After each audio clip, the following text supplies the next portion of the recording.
તો વ્યક્તિએ વાનગીનો સ્વાદ અને ચટાકા બદલાતા રહે છે અને એવી જ એક વાનગી છે કે ભલે ગમે એટલા ઇન્ગ્રેડિયન્ટ સરખા આપી દો અથવા તો સેમ ટુ સેમ તમને બધા મસાલા આપી દો, પણ એક જ વાનગી જો બે અલગ અલગ વ્યક્તિઓના હાથે બને તો શું થાય, સ્વાદમાં પણ 19-20 થાય જ છે.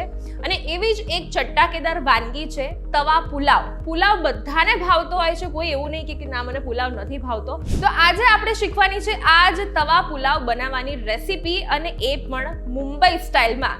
તો ચાલો તમે પણ નોટ ડાઉન કરી લો મુંબઈ સ્ટાઇલ તવા પુલાવ બનાવવા માટેની આ રેસીપી.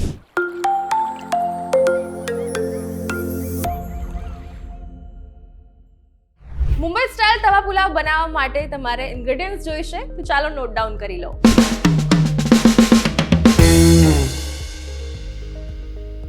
તો તવા પુલાવ બનાવવા માટે જોઈશે 1 કપ બાસમતી ચોખા, 100 ગ્રામ બટર, 2 ચમચી તેલ, 1 ગાજર, 1 કેપ્સિકમ, 2 બટેકા, 1 કપ ઝીણી સમારેલી ફણસી, 1 કપ લીલા વટાણા, 1 કપ સમારેલા ટામેટા, 1 કપ સમારેલી ડુંગળી, 1 ચમચી ઝીણું સમારેલું લસણ, 1 ચમચી આદુ મરચાની પેસ્ટ, 1 ચમચી લીંબુનો રસ, 1 ચમચી લાલ મરચું પાવડર, 1 ચમચી પાવભાજી મસાલો, 1 ચમચી ગરમ મસાલો, 1 ચમચી ધાણા જીરું, 1 ચમચી હળદર અને મીઠું સ્વાદ અનુસાર.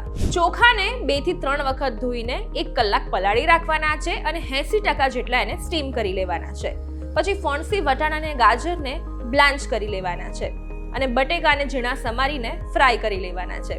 હવે બનાવવા માટે એક મોટી કઢાઈ અથવા તો તવો હોય તો તવો લઈ એમાં તેલ અને બટર લઈને ગરમ કરવાનું છે અને એમાં ડુંગળી, લસણ, આદુ મરચાની પેસ્ટ અને બોઇલ કરેલા વેજીટેબલ્સ અને ફ્રાય કરેલા બટેકા એડ કરીને એને મિક્સ કરી લેવાના છે. હવે એમાં બધા મસાલા કરવા માટે મીઠું, મરચું, પાવભાજી મસાલો અને ગરમ મસાલો એડ કરીને બધું જ પ્રોપર મિક્સ કરી લેવાનું છે. હવે એમાં બોઇલ કરેલા રાઈસ, બટર અને લીંબુનો રસ મિક્સ કરીને એને હલાવી લેવાનું છે. બસ, તો આ પુલાવને કોથમીરથી ગાર્નિશ કરી દહીં અને પાપડની સાથે ગરમા ગરમ સર્વ કરવાનું છે.